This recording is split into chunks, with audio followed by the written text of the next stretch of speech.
हाँ जी दोस्तों, नमस्कार। स्टडी हंगर्स पर आपका बहुत बहुत स्वागत है। आशा करता हूँ आप सभी बहुत अच्छे होंगे और अपनी तैयारी को एक नई दिशा दे रहे होंगे। साथियों, आज के इस वीडियो में मैं आपसे डिस्कस कर रहा हूँ ईवीएस का चैप्टर 1, जिसमें हम डिस्कस करेंगे परिवार और मित्र वाले चैप्टर के बारे में।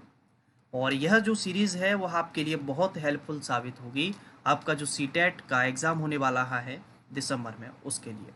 इसके आपको सिस्टमेटिक वीडियो मिलते रहेंगे और ये कंप्लीट डिटेल वीडियो होगा, और इसके बाद इसका आपको एमसीक्यू और प्रीवियस ईयर क्वेश्चंस का भी वीडियो मिलेगा। तो चैनल से जुड़े रहें, चैनल पर नए हो तो चैनल को सब्सक्राइब करें। चलिए स्टार्ट करते हैं चैप्टर 1, परिवार और मित्र। देखिए, जानते हैं परिवार के बारे में कुछ बेसिक छोटी सी चीज़ों से आगे बढ़ेंगे। परिवार क्या है? परिवार वह संस्था है जिसमें बालक का जन्म होता है, विकास होता है और उसी में उसका अंत होता है। यानी कि शुरू से लेकर अंतिम समय तक के लिए हम जितना अपनी लाइफ को सरवाइव करते हैं, जितना भी हम में डेवलपमेंट होता है, सब चीज़ किसके अंदर हो रही है? एक परिवार के अंदर हो रही है। परिवार की जो संरचना है वह कैसे बनती है? तो परिवार की रचना पति पत्नी और बच्चों से होती है। इसके स्वरूप भिन्न भिन्न समाजों में अलग अलग हुए, परंतु वे सभी स्वरूप अपने सदस्यों को सामान्य घरेलू शिक्षा देते हैं और उनके गौड़ विकास में सहायता देते हैं। वो कह रहे हैं कि परिवारों के अलग अलग भिन्न भिन्न रूप हैं, लेकिन ये जो परिवार हैं वो करते क्या है? तो परिवार के जो सदस्य होते हैं उनको सामान्य घरेलू शिक्षा देते हैं और उनका जो डेवलपमेंट होता है उनकी हेल्प करते हैं। परिवार जो है वह शिक्षा का अनौपचारिक साधन है। कई बार परीक्षाओं में पूछा जाता है कि परिवार शिक्षा का कैसा साधन है? तो परिवार शिक्षा का अनौपचारिक साधन है।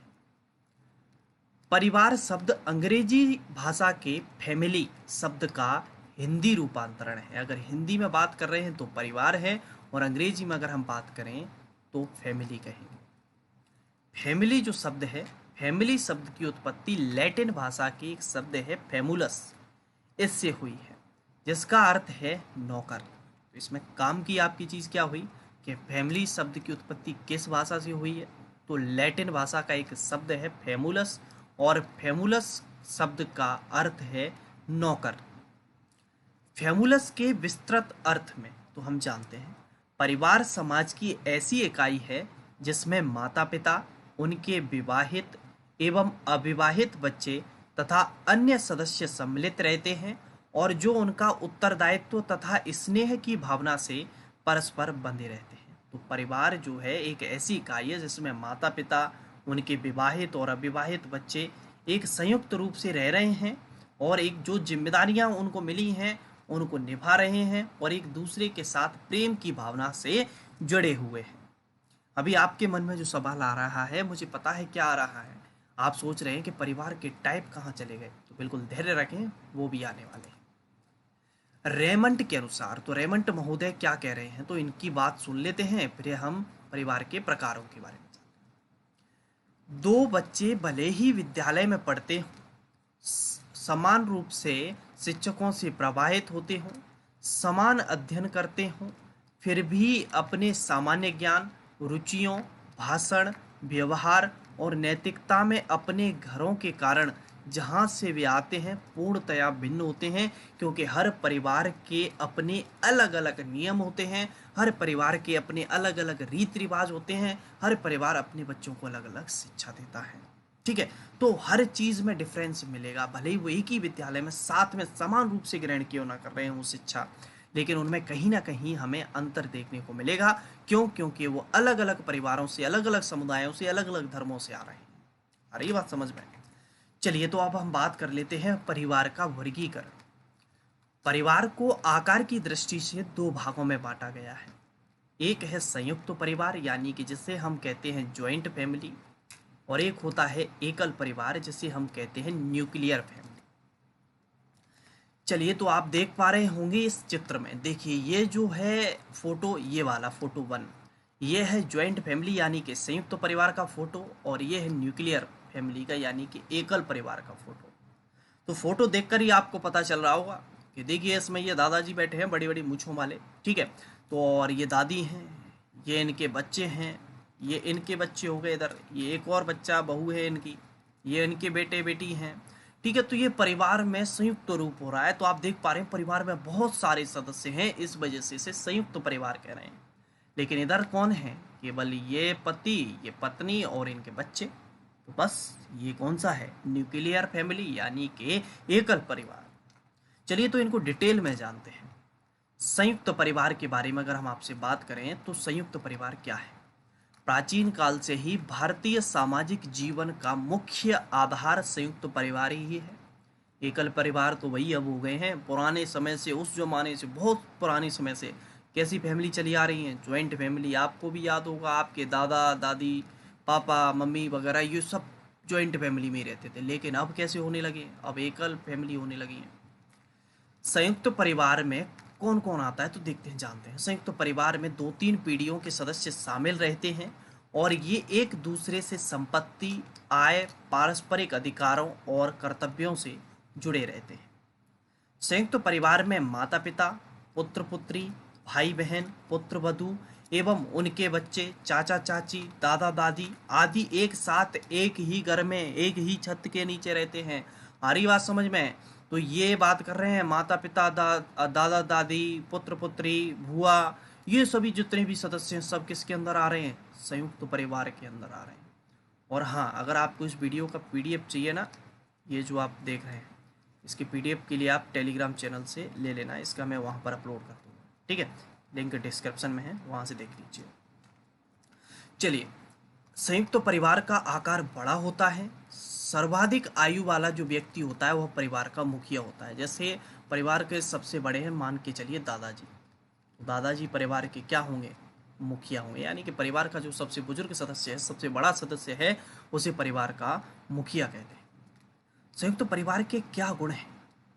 कार्य विभाजन की व्यवस्था। तो हाँ, परिवार में सदस्य ज़्यादा होते हैं तो काम बट जाता है। ये काम आप कर लो, ये आप कर लो, ये आप कर लो, काम बट गया, ये अच्छी चीज़ है। सामाजिक जीवन का विकास, बिल्कुल एक अच्छे तरीके से सोशल डेवलपमेंट हो पाता है क्योंकि परिवार में बहुत सारे सदस्य होते हैं। पारिवारिक परंपराओं की रक्षा, जो रीति रिवाज, जो परंपराएं पुरानी चली आ रही हैं वो सहेज कर रख पाते हैं हम उनको। हम उन परंपराओं को क्या कर पाते हैं? जो हमारे पूर्वज हैं हम उनसे देखते हैं, सीखते हैं और उनको आज भी संभाले हुए हैं, आज भी उनको संरक्षित किए हुए हैं। बुजुर्गों के ज्ञान, उम्र से अनुभव आता है भाई। तो बुजुर्गों को जो ज्ञान है, जो अनुभव उन्होंने अपने जीवन में ग्रहण किया है, उपदेश एवं निर्देश। कहते हैं कि ये बाल धूप में सफ़ेद नहीं हुए हैं, ये अनुभव है हमारा। ऐसा करोगे तो ऐसा ऐसा परिणाम आएगा। तो जो अपने जो बड़े बूढ़े बुजुर्ग होते हैं तो उनकी बात हमें मानना चाहिए। क्यों? क्योंकि उन्हें हमसे ज़्यादा जीवन जीने का अनुभव है, क्योंकि उम्र हमसे ज़्यादा है तो उनके जीवन के जो अनुभव हैं वो ज़्यादा हैं। तो वो कहीं ना कहीं अगर कोई बात कह रहे हैं तो हमारी भली के लिए, हमारी अच्छाई के लिए कह रहे हैं। तो ये संयुक्त परिवार से चीज़ें होती हैं। लेकिन जहाँ अच्छाइयाँ भी हैं तो वहाँ कहीं कुछ दोष भी हैं। देखिए, जब सदस्य ज़्यादा होंगे तो प्रॉपर अंडरस्टैंडिंग नहीं होगी, प्रॉपर कहीं ना कहीं किसी न किसी चीज़ में तो समस्या आती रहती है। पारस्परिक द्वेष, कलह और संघर्ष, यही मुख्य कारण था जिसकी वजह से जो संयुक्त परिवार हैं वह टूट कर कैसे हो गए हैं? एकल परिवार हो गए हैं। बिल्कुल नहीं बनती लोगों में, एकदम द्वेष भावना है, कलह है, संघर्ष चलता रहता है जीवन में। कठोर नियंत्रण, परिवार के जो सबसे बड़े सदस्य हैं या बुजुर्ग सदस्य हैं उन्होंने कह दिया कि परिवार में ये चलेगा तो फिर वही चीज़ फॉलो हो रही है, उसमें आप कुछ मॉडिफाई नहीं कर सकते। भले ही वो चीज़ पुरानी हो, भले ही उस चीज़ से नुकसान हो रहा हो। क्यों? क्योंकि वो तो पुरानी चीज़ है। वो हो सकता है कि वो रूढ़िवादी सोच को लेकर बैठे हों, उसी चीज़ के हिसाब से चल रहे हों कि नहीं, हमारे घर से कोई भी लड़की विद्यालय नहीं जाएगी पढ़ने के लिए। ऐसा हुआ ही नहीं है, कई पीढ़ियों तक नहीं हुआ। अरे भैया, कई पीढ़ियों तक नहीं हुआ तो क्या हुआ? परिवर्तन कर लो। शिक्षा जरूरी है तो लड़का हो या लड़की, बिल्कुल शिक्षा एक समान रूप से दीजिए ना। तो कहीं ना कहीं ये खामियां हैं कुछ ना कुछ। आवश्यकता पूरी होते रहने के कारण अधिकांश सदस्यों का आलसी होना। अरे हो जाएगा काम, वो कर लेगा, उससे कह दीजिए, अरे ये कर लेगा, अरे वो कह देगा। मतलब काम को एक दूसरे पर टालम टाली होती है, मतलब ये कर लेगा। तो परिवार के ज़्यादातर सदस्य क्या हो जाते हैं? आलसी हो जाते हैं। तो ये तो बात की है आपने किसके बारे में? संयुक्त परिवार के बारे में। फोटो देख लो अच्छे से, सब चीज़ समझ में आ जाएगी, बिल्कुल छप जाएगा माइंड में एकदम। ठीक है, नहीं आए तो एक बार वीडियो को और देख लेना, एकदम क्लियर हो जाएगा। अब संयुक्त परिवार हो गया तो एकल परिवार भी तो आएगा। तो एकल परिवार में क्या बात कर रहे हैं, एकल परिवार का जो स्वरूप होता है वह छोटा होता है। संयुक्त परिवार के विघटन के कारण ही एकल परिवार का जन्म हुआ। एकल परिवार में कौन कौन होता है, तो एकल परिवार में पति पत्नी होते हैं और उनके अविवाहित बच्चे होते हैं, बस। यानी कि 3 4 5 लोग जो भी होंगे इस परिवार में, वही केवल सिंपल छोटा सा परिवार। ठीक है। एकल परिवार के गुण क्या है, तो व्यक्तित्व के स्वतंत्र विकास का अवसर। जो चीज़ आप करना चाहते हैं, आपको फुल फ्रीडम होती है, आप अपने अकॉर्डिंग उन चीज़ों को कर सकते हैं, तो आपके डेवलपमेंट के चांसेस ज़्यादा हो जाते हैं। कलह की संभावना बहुत कम, है ही नहीं कोई। पति पत्नी और उनके बच्चे, किससे लड़ोगे, किस में कलह भावना होगी, किससे द्वेष रखोगे, किसी से नहीं। गृह संचालन में स्वतंत्रता, अपने अकॉर्डिंग नियम कानून घर के जो भी हैं आप अपने अकॉर्डिंग चलाइए, कोई दिक्कत नहीं है, क्योंकि आप ही हो जो भी हो। एकल परिवार में पति पत्नी मुख्य होते हैं, लेकिन जहाँ अच्छाइयाँ हैं तो वहाँ कहीं ना कहीं कुछ ना कुछ तो दोष होंगे। तो क्या दोष है, शिशुओं की देखभाल की समस्या। अब यहाँ सबसे बड़ी मुख्य समस्या क्या आ जाती है, शिशुओं के देखभाल की आ जाती है कि शिशु जो हैं अब उनको देखभाल करने वाला कोई नहीं होता। अब क्या है कि वहाँ तो संयुक्त परिवार था तो वहाँ तो कोई ना कोई देख लेता था, लेकिन यहाँ कौन केयर करे। अगर पति पत्नी दोनों जॉब पर जाते हैं तो बच्चों की बड़ी समस्या आ जाती है, केयर टेकिंग नहीं हो पाती सही तरीके से। उचित निर्देशन एवं परामर्श का अभाव, जीवन का अनुभव नहीं है तो कहीं ना कहीं बुजुर्ग लोगों की आवश्यकता पड़ रही है, लेकिन परिवार कैसा है, एकल है, तो सही तरीके से गाइडेंस नहीं मिल पाता है। तो इस वजह से कई बार जीवन में क्या हो जाते हैं, नुकसान भी उठाने पड़ते हैं। तो ये एकल परिवार देख लीजिए, बड़ी मुस्कुरा रही हैं मैडम, देखो जरा एकल परिवार में भैया ये तो है, खुश हैं, ये देखिए ये भी खुश हैं और बच्चे भी खुश हैं। सही बात है, बढ़िया, खुशी रहना चाहिए एकदम, जीवन में मस्त रहो। ठीक है, तो एकल परिवार ये है। परिवार का महत्व क्या है, इंपोर्टेंस। परिवार ही वह स्थान है जहां सर्वप्रथम बालक का समाजीकरण होता है। तो ये अच्छा क्वेश्चन है, आपसे पूछा जा सकता है सर्वप्रथम बच्चे का समाजीकरण कहाँ होता है, परिवार में ही होता है। पेस्टालॉजी का मानना था कि घर शिक्षा का सर्वोत्तम साधन है और बालक का प्रथम विद्यालय है। शिक्षा का सर्वोत्तम साधन और बालक का प्रथम विद्यालय। कई बार परीक्षाओं में आया है कि बालक का प्रथम शाला या प्रथम विद्यालय किसे कहते हैं, तो परिवार को कहते हैं। प्रोबेल महोदय थे, ये क्या कहते हैं देख लेते हैं। प्रोबेल ने बालक की शिक्षा में माता पिता का महत्व बताते हुए कहा है, माताएं आदर्श अध्यापिकाएं हैं और घर द्वारा दी जाने वाली अनौपचारिक शिक्षा सबसे प्रभावशाली और स्वाभाविक है। यानी कि घर में जो अनौपचारिक रूप से जो शिक्षा दी जाती है वो बहुत ही प्रभावशाली और स्वाभाविक है। और माताओं को क्या कहा, आदर्श अध्यापिकाएं कहा है प्रोबेल ने। अब हम बात करते हैं, जैसे कि हमारा चैप्टर था परिवार और मित्र। परिवार की तो हमने पूरी कुंडली पढ़ ली, तो थोड़ा सा हम मित्रों के बारे में भी पढ़ लेते हैं। कौन कहता है मित्रों, मोदी जी कहते हैं कि नहीं कहते हैं। मित्र यानी कि फ्रेंड, बालक के कार्यों में उसका सहयोग करने वाला अथवा उसके साथ खेलने वाला बालक उसका मित्र कहलाता है। जो किसी भी चीज़ में हमारी हेल्प करे, हमारे साथ पढ़े, हमारे साथ खेले, तो वो हमारा फ्रेंड बन गया। मित्रता एक ऐसा रिश्ता है जो अन्य रिश्तों की भांति थोपा नहीं जा सकता। अपनी सुविधा और रुचि के अनुसार देख परख कर मित्र चुनने की स्वतंत्रता होती है। आप देख कर मित्र ही तो बनाते हो कि ये हमारे लायक है कि नहीं है, हमारे काम आएगा या नहीं आएगा, या हम इसके एक दूसरे से प्रॉपर बॉन्डिंग हो पाएगी कि नहीं हो पाएगी। यह एक ऐसा बंधन होता है जो लोगों के मन को जोड़ता है और इसी के आधार पर वे एक दूसरे के लिए कुछ भी करने को तैयार होते हैं।